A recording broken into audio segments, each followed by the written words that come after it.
All right, and we're live. Welcome, everybody.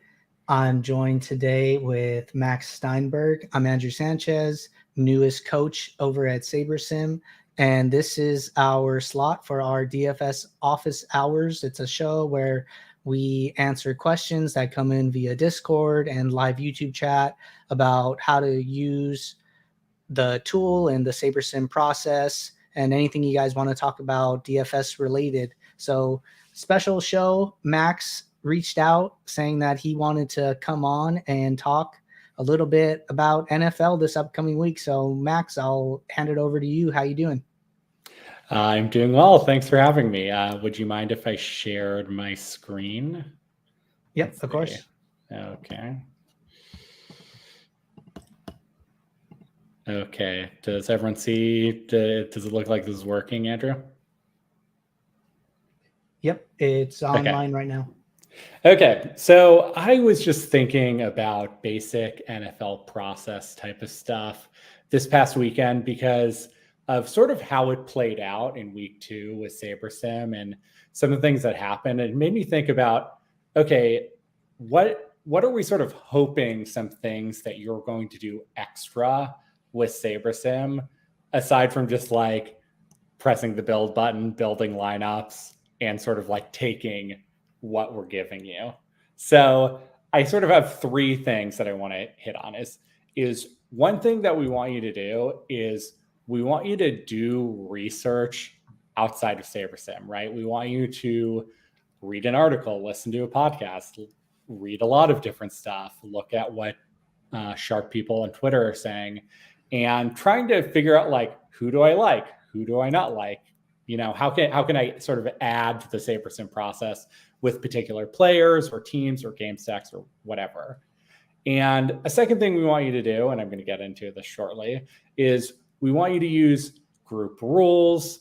We want you to use stack exposures. We want you to use this new lineup rules, advanced lineup rules feature that we have to, and I think that a lot of people sort of think about this differently than I think about this, and I hope that maybe I can change your mind a little bit, is use these rules to sort of eliminate all the lineups that you don't want instead of trying to get lineups that you do want. Because the great thing about SaberSim is we have all the simulation data that helps us build you lineups that are kind of going to be in the structure of what you want anyway. But what you really want to focus on is make sure you don't get any lineups that just straight up are the structure with players that you don't want. And the third thing is trying to mitigate your risk through stack exposures, through max exposures, through player exposures, through everything, to make sure that you're not just getting 100% of a player that you don't want or is too variant, or you're taking too much of a stand and you're going to risk sort of like having a really tough week. Because with week 2, if you were just to click the build button and let it play out, you would have got pretty high leverage on a lot of players that ended up failing, which, okay, you know, that's partly on us, right? We have a high projection for these players, but also, you know, something where we would prefer you to sort of use your own discernment and try to figure these things out, right? So I did a build before we got on stream just to show you sort of like what the basic build ended up being for week 2. And keep in mind, this was for last week and not this week, but I think it's good for review. And as you can see, like this is a 150 lineup build, getting a lot of Devontae Adams, a lot of Greg Dortch, a lot of Derek Carr, a lot of Bengals D, right? And so the question for you is this could be a great starting off point to do some research and try to figure out, okay, like what should I be doing here? These are players that are going to be in a lot of my lineups if I don't change these exposures or projections. So what should I do here, right?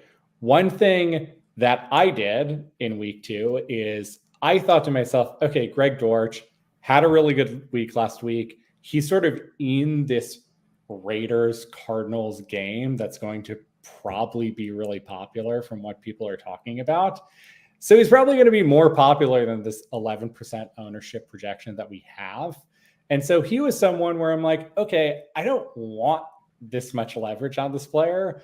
I'm going to actually lower his max exposure to like 25%, right? I think I maybe even did 20. And you know what? Like, if he gets 25% ownership or more, we're about even with the field. So if he ends up doing very well, totally fine. And if he doesn't, totally fine as well. But it sort of helps us mitigate our risk here. And in case he gets a high ownership number, right? You can also just go back to the home screen and sort of be like, okay, let me raise his ownership projection and rebuild. And we can sort of start working this way, trying to figure out, okay, like, how do I deal with some of this stuff, right? And another thing is just like, I think in your process, doing some of these early builds, and not just as like a research build, but just looking at what kind of lineups you're getting and sort of thinking about like, all right, like, what is something I can be doing here in my process to sort of like do something differently with these lineups, right? You can look at our top lineup. We have Derek Carr, Josh Jacobs, and Devontae Adams. And I think what's sort of interesting here is, SaberSim, it's simulating all the games. We're building lineups based on those simulations. And sometimes that's not going to sort of take into account things that are called pivots or players that can be pivots. And this was a situation where I'm saying, okay, what I want to do is I like Josh Jacobs. I like the Raiders passing offense. But if Josh Jacobs has a really good game, the Raiders passing offense probably actually is not going to have its ceiling game. And so what I'm going to do here, and this is something that I actually did in week 2, is I'm going to set a lineup rule. And pardon me, because I'm sort of like new to using this like everyone else, but I'm going to set a group rule that if I'm using Derek Carr, or I'm sorry, I'm going to do this a different way. I'm going to say we have Derek Carr, we have Josh Jacobs, and I'm just going to use no more than one of these players and save that role. And so now when I build lineups, I'm only going to get one of Carr or Jacobs. And what that does is two things. One is it sort of lets me use Jacobs as that pivot. And it's also going to help me when I'm building lineups sort of mitigate my risk with some of these Raider stacks, right? Is I am getting a ton of Derek Carr. One of the best things you can do when you're building lineups to mitigate risk is mitigate risk through the quarterback, right? And so if I make it so Jacobs and Carr can't be in the same lineup, you're going to have a situation where you're going to get less Derek Carr, and you're going to like get less Derek Carr in the situations where you now have a pivot off of him in case they just have a really good game running the ball, get to an early lead, and just don't pass it as much as you think they're going to. And so this is going to help us mitigate our risk. It's going to help us take a stand in a different way. And it's going to be really helpful. So the things like this are just process things that we want you to do. And it's going to really help lower your risk, increase your profitability, and do better overall, right? I would say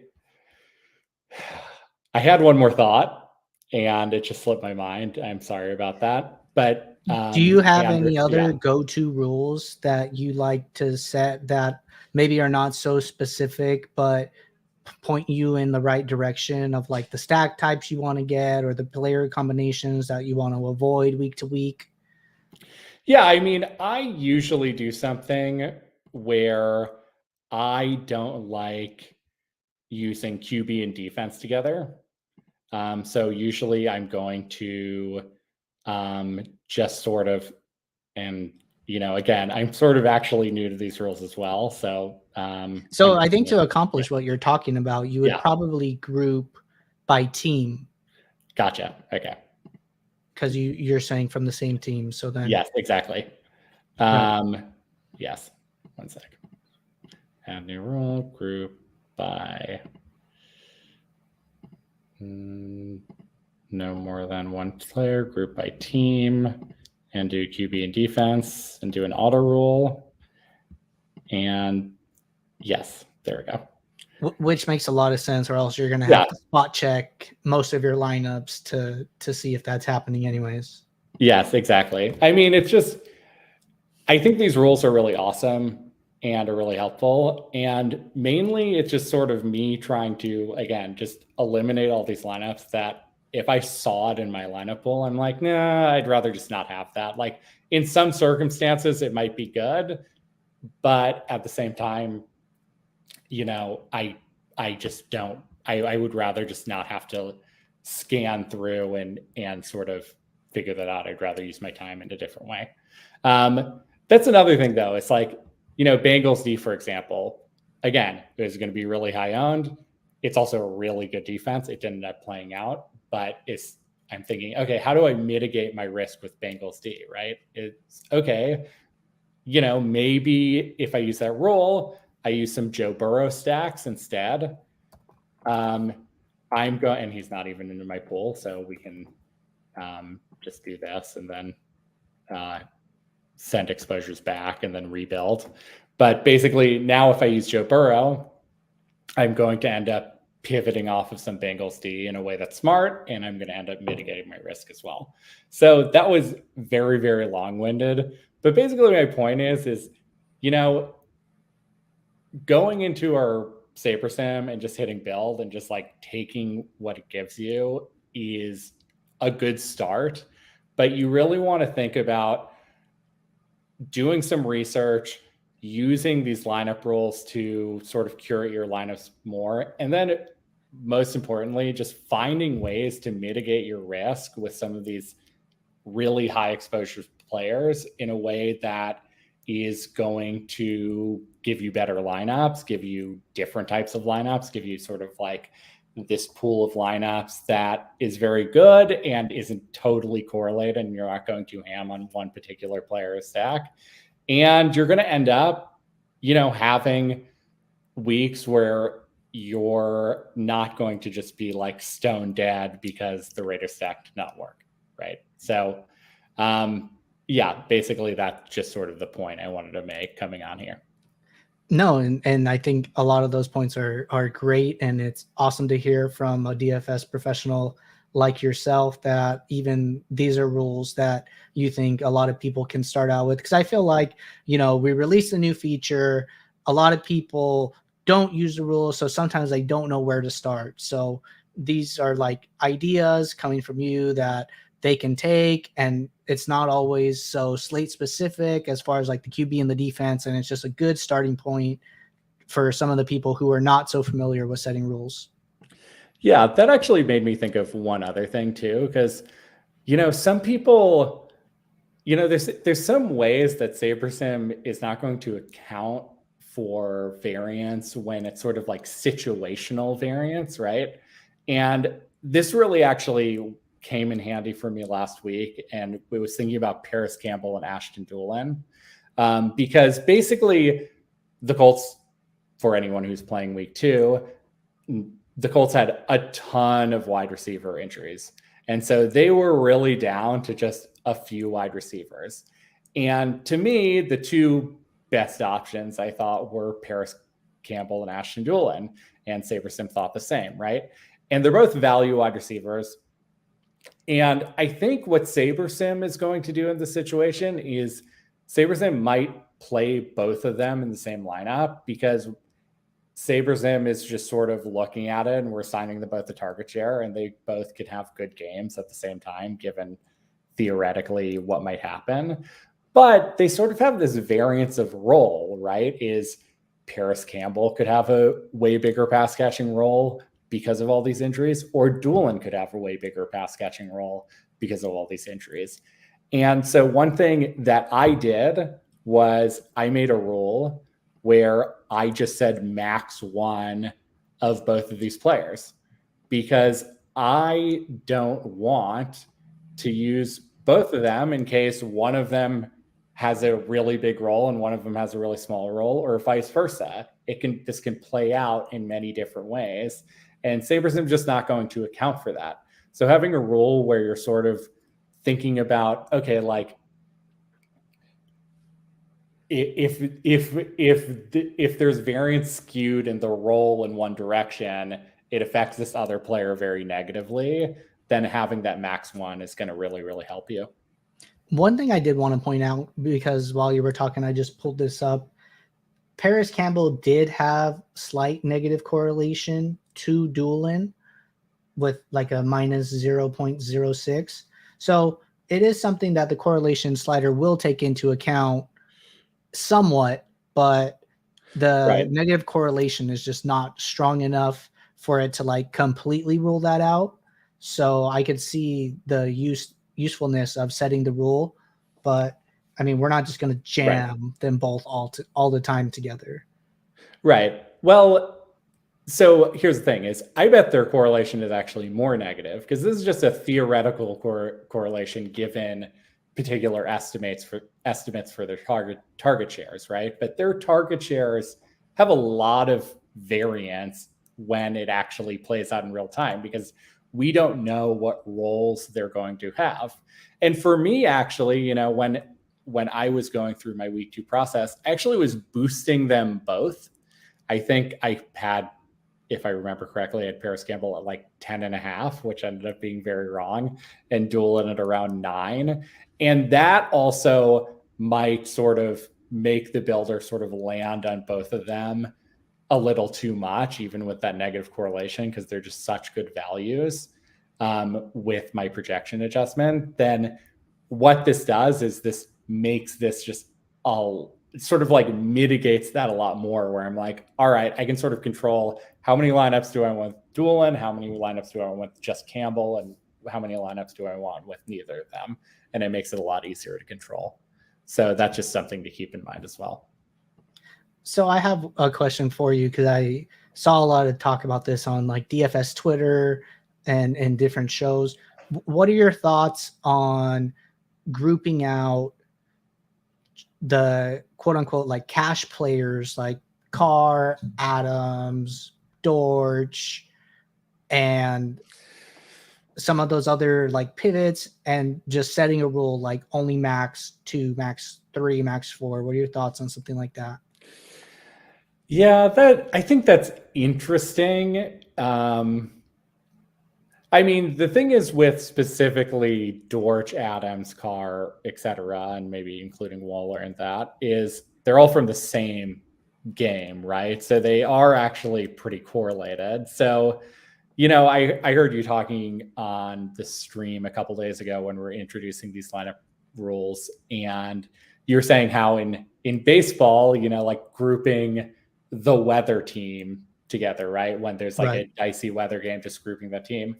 I almost would maybe go the opposite and just say, if you're going to build a lineup with Adams and Carr, like it has to use Dortch. Don't have just like one-off Dortch lineups or one-off Adams lineups or whatever, and just sort of contain your lineups with them only to those type of game stacks, and just take advantage of the people who are just sort of one-offing these players where, you know, they might not end up having a good game on their own, right? But together, you know, if Adams and Carr have a really good game, it probably means that there's a lot of passing and Dortch is going to have a good game as well. So I think I'd actually do the opposite, where I'm not trying to just like limit to 2 or something like that. So trying to get that game stack, that run back, in especially when the players that are chalky are from the same game, you like not pivoting too hard off of that angle. I mean, I would just say limit your exposure to that game stack, but sort of make sure you have the game stack instead of trying to just find, you know, like only use Devontae Adams or only use Dortch or something like that. Gotcha. Yeah. You're getting a little laggy. Oops. I'm sorry. I'm not sure what to do about that. Maybe I'll just stop sharing my screen. Better? Your voice is coming in just fine. I'm waiting for your picture to come back. Oh. Looks okay. I think you're good now. So I'll throw my screen up on the stream right now, but Max, there were just a couple questions that came in while you were talking that I wanted to go over with you. So Sure. one of them came in from Miranda Carson. Miranda said, are there certain podcasts you'd recommend for research? Is researching the night before what's best? I usually listen. I mean, there's a ton of podcasts. I listen to the Established to Run podcast. I listen to the PFF Fantasy podcast.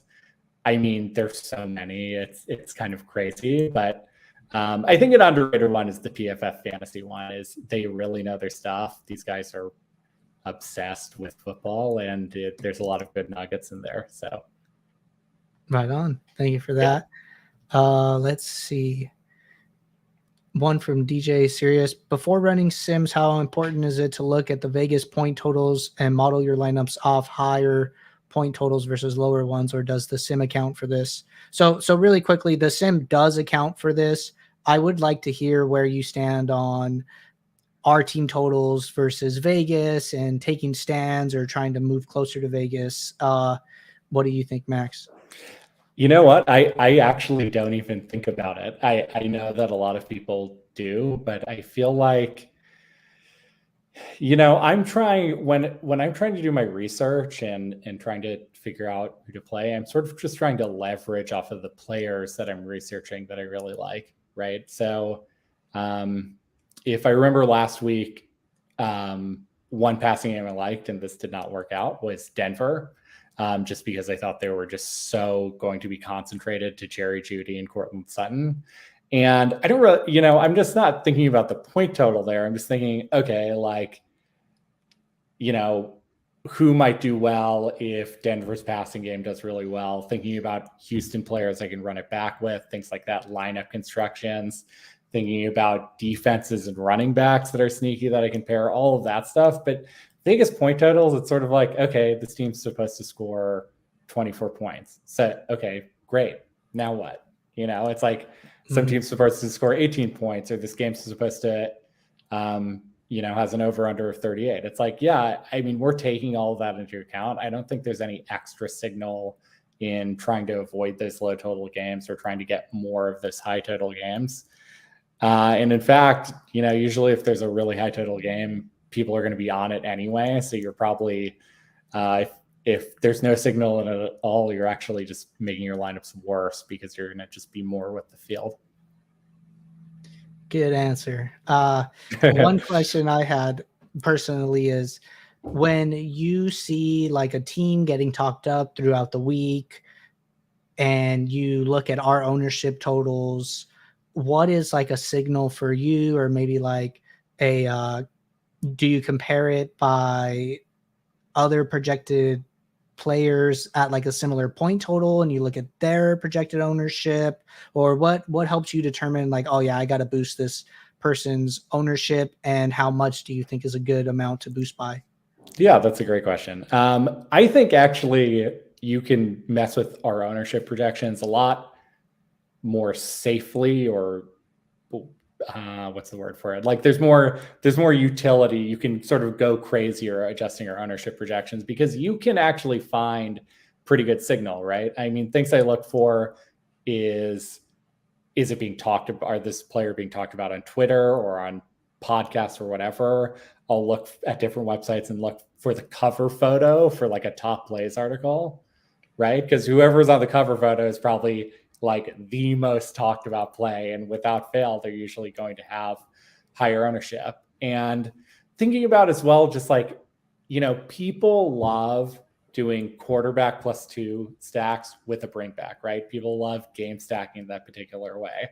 So if you think the Raider stack is going to be popular, which was like very clear last week, then it makes perfect sense that, okay, who are people going to bring back with this Raiders stack? They're going to bring back Greg Dortch. They're going to bring back Marquise Brown. We're not sort of taking that into consideration. We don't have a human being calculating these ownership projections. We're just looking at what our lineup builder is building with some of the projections that are out there, some of the information out there, and just seeing what people might build. But there's some nuance to that we might not be picking up on. And then there's also just like a youth, it's like, someone like AJ Brown is just going to be someone who people are going to gravitate towards a lot more than AJ Green. AJ Green, like, no matter what he would need to do like a ton of games just killing it before people are like, oh yeah, I kind of want to use AJ Green. He might be 34 years old, but maybe he's back, right? But yeah, AJ Brown, one game where he killed it, everyone would be like, oh, this is the greatest wide receiver in the NFL because he's young, he's athletic, he's big. And you just sort of have to, you can sort of intuit it, right? It's like if someone is someone who are like, wow, I feel intuitively really good about this player, probably other people who are playing DFS feel that way as well. Yeah, I was very cautious with my Carr and Adams exposure last week because it just felt like everyone knew they were the play. And as soon as everyone starts to just feel like, oh, the Raider stack is just a lock, I get really nervous. So I tried to dial that back down a little bit. Yeah. No, I mean, and that's, I mean, I did a default build. There was a lot of Carr and there's a lot of Adams, right? And I actually don't know. I know they ended up being a very high on combination. And, the fact that a lot of times, if you try to sort of fade that situation, it might backfire really, really hard. And they're just going to do well. There's many times where I've tried to fade like Patrick Mahomes and Travis Kelce, and it just does not work, right? And we're not talking about just like completely now fading this thing that SaberSim is recommending to you. I'm just saying that it's like, think about how much you're like how this can go wrong. Try to mitigate your risk smartly and be really intentional about who you're getting leverage on. You want to be getting leverage on players that you personally, given your research and just your thoughts about DFS strategy, that you really like. And if SaberSim is giving you a bunch of a player that you can find some holes in, then maybe that's time for you. Maybe you should be scaling back that risk a little bit and scaling back that exposure a little bit and finding ways to do that. Right. And I think that goes very well with the theme that we've been talking about a lot, which is build, review, adjust. And Right. that if you're not comfortable with the lineup set that SaberSim's giving you, it's a great time to go into the max exposures in a build, dial it down, maybe dial some players up, send that back to the home screen, and then rebuild with those new inputs. Right. Exactly. So a couple more questions right here. One from James Malloy. James said, do you guys believe in double stacks with a run back? Yeah. So I was just talking about this. That's really popular. And so the good thing is that if you build with SaberSim, you will get a lot of those. And the reason is because it's a very nicely correlative stack that you're not having that much anti-correlation with the two receivers who are on the same team. You get correlation with someone coming back. It's great. It also is not, I personally, and I think most of the team agrees with me, I don't see any value in forcing that in any more than what is sort of naturally happening, taking into account correlation and upside that SaberSim's already doing. So yeah, it's good. People also do it a lot, especially if you're playing higher stakes. And so do I believe in it more than whatever the field is doing? No, I don't. I think the field probably handles it pretty well, or maybe even overstacks in that way. But it's obviously is a good play, but it's just not something that you need to force in or get overzealous with. Right. And I love running a test build and going into the build and looking at the stack types and seeing what SaberSim thinks is the optimal rate for that build specifically, since it's so popular. And then I'll just kind of understand where the other builds come in and just get a nice diverse pool of different stack types. And I'm not hammering QB+2 with the bring back because that's what every article says you should put in your stacks. That's what takes down Millie makers. Right. Okay. Quick question right here from Nelson. Don't know if Max plays any of the smaller showdowns for the 1 or 4 o'clock games, but wondering how he would approach those differently from the big primetime showdowns. I mean, I don't actually play those showdowns very often unless I have something that I like, a particular player that I like so much that I'm like trying to figure out every single slate I can play that player and get leverage on him. I would say the only difference is you're just, with big primetime slates, a lot of times you're thinking about duplication. With Showdown is trying to get a lineup that's not duplicated. On the smaller showdowns, that's a lot easier to do, and so you don't need to worry about going too crazy. This past yesterday. How many days ago was that? Thursday, yesterday. Yeah. I was playing Yesterday. Showdown and I straight up eliminated every lineup I had that was over 49,000 salary. So, that's something, sometimes you have to do things like that to avoid duplication. But in a smaller showdown, I probably wouldn't do that at all. Question, because you sent a message in the NFL channel on Discord last week, and you called out a specific players that you thought were going to be higher owned in single entry and 3 max as opposed to large field. So when you build your lineups, like, will you separate and do 2 different builds, like one for large field and then one for small field? Yes. Usually I separate it. I have a specific build that's for higher stakes and single entry. And yes, when I did the build, I actually just straight up excluded Greg Dortch, and I excluded one other player, but I don't remember who it was. So will you like bump the ownership? It might have been Saquon, actually. Yeah. Oh, yeah.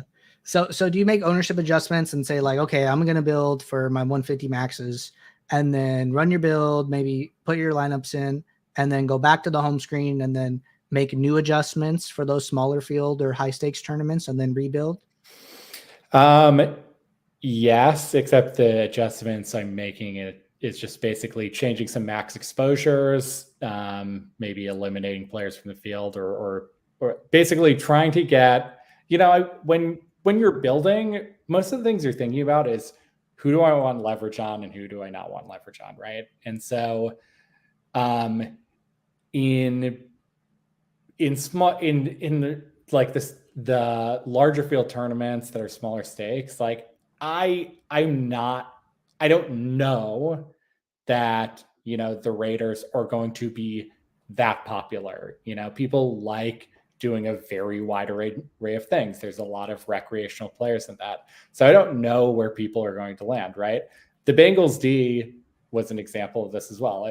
I was thinking, okay, in large field, it makes sense that the Bengals team might get 40 or 50% ownership, but everyone knows that they're going to be really high owned. So maybe the field does something weird and people know that defense is pretty random. So maybe they get 30% ownership. So, I am more happy taking a stand there and not trying to get too cute with it and trying to like fade them entirely or avoid them or whatever.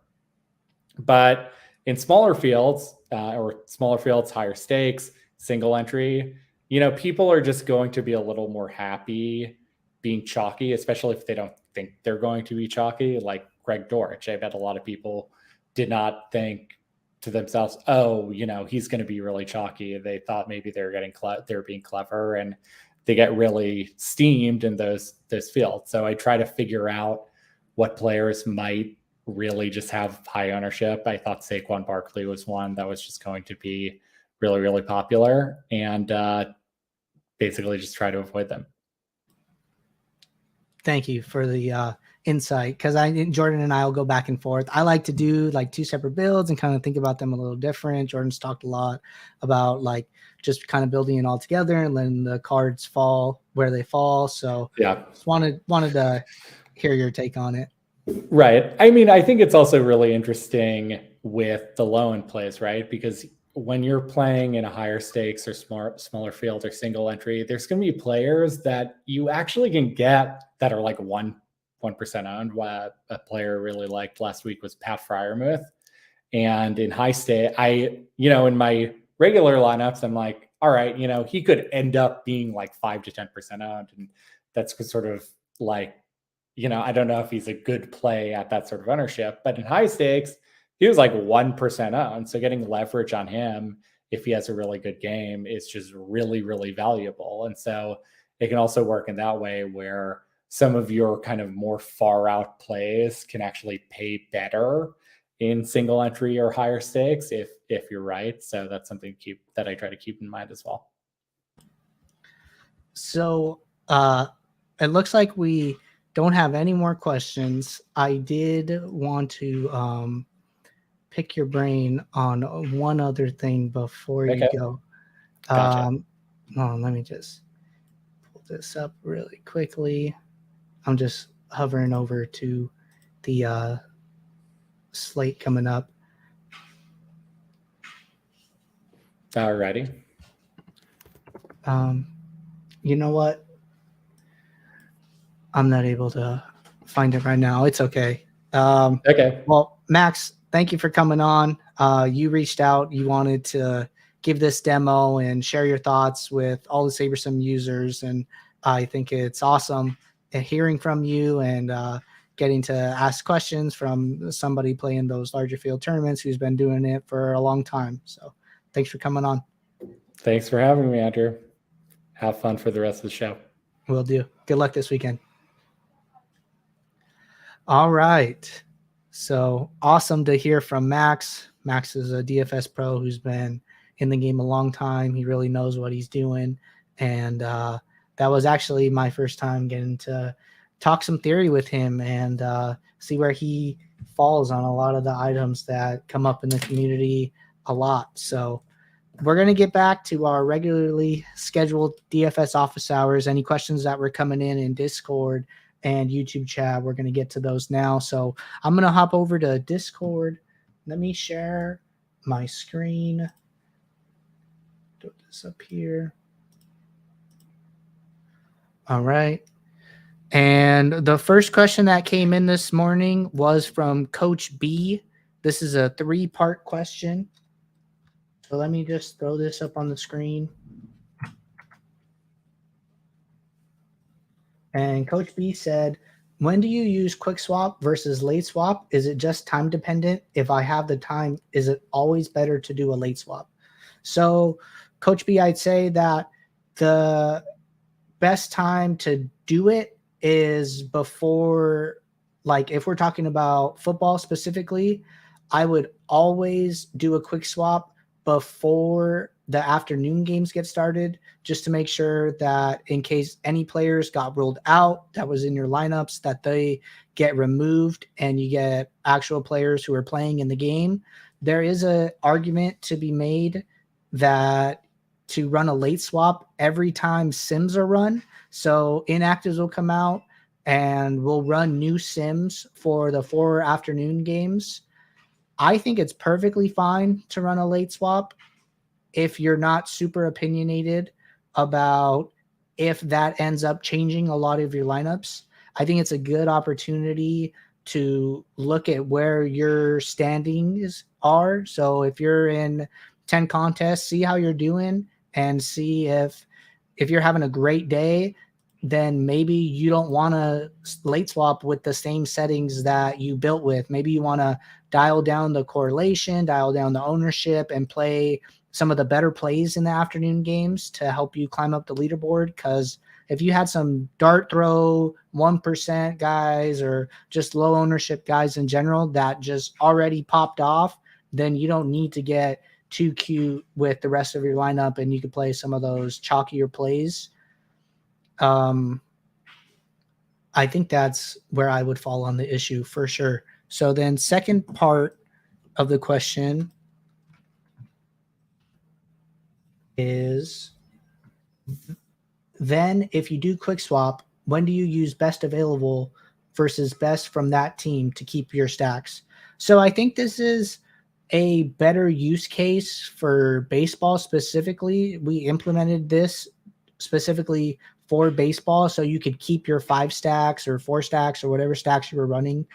Because let's say that Josh Donaldson is not playing third base and Isaiah Kinner-Falefa is, and you want to swap out the Donaldson, but you don't want to reduce your stacks from 4 stacks with Donaldson to 3 stacks with a one-off third baseman. You want to maintain that correlation in your lineup. So I don't think that using the swap from best on the same team is that useful for football. I would mostly use that for baseball. And then last part of the question from Coach B.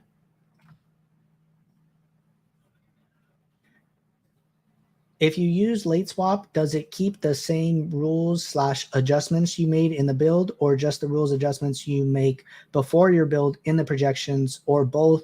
Side question, is there a plan to be able to filter by 95th or 99th%? Thanks. So the answer to your first question here is that the late swap will honor any rules, min or max exposures from team stacks, game stacks, stack types by player on the projection screen. So if you have max exposure of 50% here and you come in here and you do a late swap, then those rules and exposures will always be honored. So that's something that I think is going to be very important when basketball comes around, which is right around the corner. If you feel very particular, if you want to get a high-owned player in your lineup, I would make sure to set their min exposure on the projection screen before you start late swapping every 30 minutes when new games start for basketball. And then to answer your second question about being able to filter by 95th or 99th percentile, the answer is yes. Jordan and I are 95th percentile truthers, and we have mentioned it to the team. So they're going to be adding that in the near future to be able to filter by any of the percentiles, not just 95th or 99th. All right. Next question came in from Soccer Kid 37 in Discord. And the question is, when building MLB lineups, a lot of the time I get 90+% of a pitcher. What ways do you handle this? So let's go over to baseball. We could talk about tonight's slate a little bit. And honestly, the easiest way for me to handle it is I just lower their projection in a build, and then I send those back to the home screen and I'll rebuild with my new max exposure. So I think something to hit on here is like, there's nothing wrong with lowering the exposure and managing your risk. So that's something we talk about a lot in step 3, is that you want to just manage your risk and find exposures that you're comfortable with. So there's nothing wrong with sending those back to the home screen and rebuilding at an exposure setting that you're comfortable with. And 2, I also think it depends on the ownership of the player.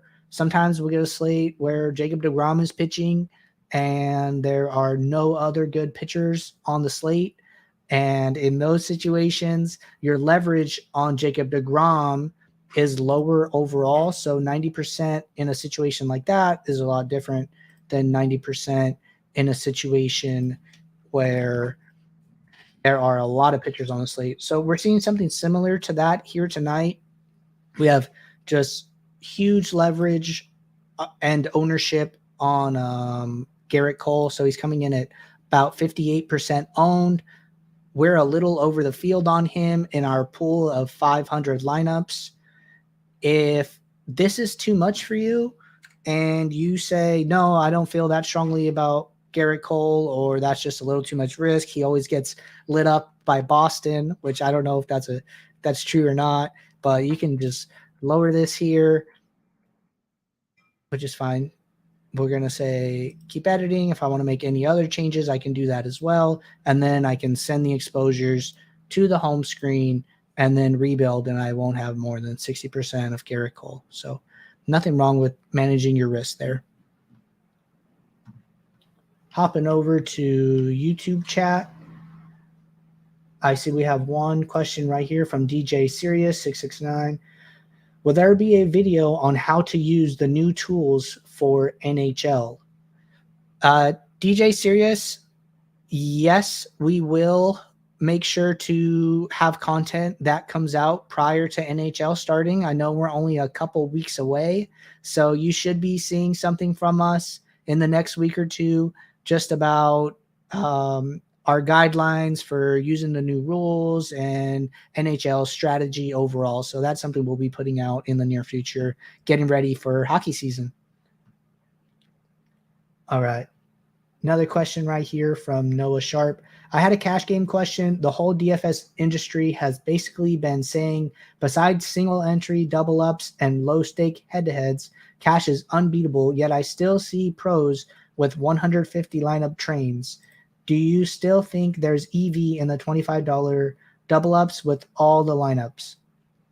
So, Noah, good question. Why is everybody talking about it? And then people are still playing it. So, I think that where we fall on the cash game mantra is that cash is just very hard to beat in 2022 in DFS. There are so many different projection sources, and it's very easy to build a cash lineup. I would say the reason you're seeing 150 trains from pros is because they have a specific lineup that they just think is very EV, and they just want to grind out any edge that they can. I would say unless you're a top player, that you can get positive ROI in other places other than cash. I personally don't play cash. I know that most, if not all of the people on the team are mainly focused on GPPs. We just don't think it's a great use of your time and bankroll allocation. You can get a lot better bang for your buck playing GPPs and focusing on that side of the DFS landscape. I'm not seeing any other questions. I know that the office hours was titled NFL Process with Max Steinberg, and Max came on for 30 minutes, gave us a lot of insight into how he thinks about NFL DFS. But if you have any questions leading into the weekend, now's the time to ask them. I'm going to hover over to NFL. If the stream sounds better or looks better, you can credit that to Andy, CEO of SaberSim. He hooked me up with the new mic and the new camera. So shout out to Andy. I hope the stream is coming in a lot better than it ever has before. You can see the mic here on the screen, and I hope the picture is clearer than ever. So this will be the new setup going forward. Excited about it. Looking forward to continuing to use it. And I still don't see any questions. So I think we're going to call it there, guys. Good luck in your contest this weekend.